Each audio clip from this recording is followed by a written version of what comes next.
আপনার একটা বড় দিঘির মতন পুকুর আছে, যেখানে আপনি বাণিজ্যিক আকারে মাছ চাষ করতে চান। এই পুকুরে পানির গভীরতা আবার 10 ফিট, 15 ফিট বা 20 ফিট। এইসব পুকুরে আপনি কোন ধরনের মাছ চাষ করবেন? খেয়াল করবেন, যেসব পুকুরের গভীরতা অনেক বেশি, অর্থাৎ ডেজারে মাটি কাটছেন বা যে কোনো কারণে পুকুরের গভীরতা অনেক বেশি, এইসব পুকুরে সচরাচর যে কোনো মাছ চাষ করা যায় না। এইসব পুকুরে আপনি চাইলে তেলাপিয়া চাষ করতে পারবেন, আপনি চাইলে পাঙ্গাস চাষ করতে পারবেন, অথবা আপনি চাইলে কার্প জাতীয় মাছের ফ্যাটেনিং করতে পারবেন। এইসব রেজাল্ট খুব ভালো আসে। এর পাশাপাশি আপনি চাইলে কার্প জাতীয় মাছ চাষ করতে পারবেন। তবে খেয়াল করবেন, পুকুরের গভীরতা আদর্শ হলে বাণিজ্যিক আকারে মাছ চাষের জন্য সবচেয়ে ভালো করা যায়। পুকুরের আদর্শ গভীরতা কতটুকু?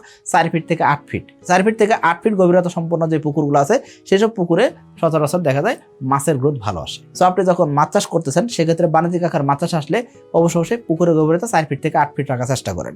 আর যদি কোনো কারণে আপনার পুকুর অলরেডি আছে এবং ওই পুকুরে পানির গভীরতা 10 ফিটের উপরে, সেক্ষেত্রে আপনি তেলাপিয়া, পাঙ্গাস অথবা আপনি কার্প মাছের ফ্যাটেনিং করতে পারেন। এবং এই 3টা মাছের যে কোনো একটা মাছ যখন চাষ করবেন, সেক্ষেত্রে অবশ্যই নার্সারি করা পোনা দিয়ে আপনি চাষ করবেন। অর্থাৎ ডিরেক্ট আপনি ছোট পোনা ছাড়বেন না। আর আমরা জানি কার্প জাতীয় মাছের ফ্যাটেনিং যখন করা হয়, সেক্ষেত্রে মাছের সাইজই থাকে 1 কেজি 1.5 কেজি, অর্থাৎ কোনো মাছে আমরা 1 কেজির নিচে ছাড়ি না। সো আমি বলবো আপনাকে বেশি গভীর পুকুরে আপনি এই ধরনের মাছ চাষ করতে পারেন।